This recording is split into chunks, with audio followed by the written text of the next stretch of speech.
Alors, la nouvelle organisation du SDEC Énergie, surtout, s'est mise en place après les nouvelles élections. Sur les 722 collectivités, ça fait beaucoup de représentants.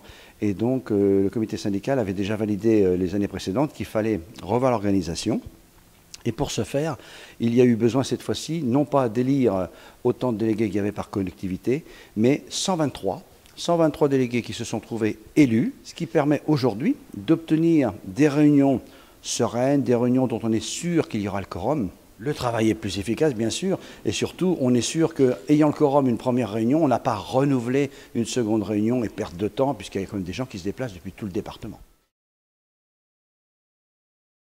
La place des clés, ce qui est très bien maintenant, c'est que, auparavant, il y avait déjà des clés. Ça existe depuis 2003, je crois, si mes souvenirs sont exacts. Mais surtout, c'est que maintenant, on va organiser 2 clés par an, une au printemps et une à l'automne. Ça permet d'assumer un maximum d'informations et de donner l'information la plus juste auprès des correspondants et auprès des élus par secteur, et surtout d'informer tous les élus en fait, du département qui adhèrent aujourd'hui au SDEC Énergie.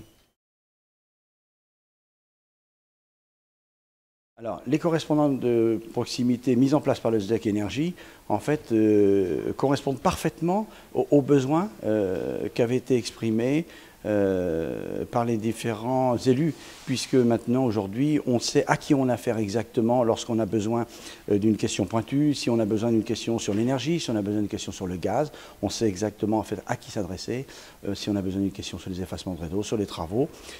C'est beaucoup plus simple qu'avoir une personne anonyme. Cette personne se déplace, vient sur place, voit avec les élus, quels sont les travaux à réaliser, quelles sont les demandes, quels sont éventuellement les besoins que l'élu exprime.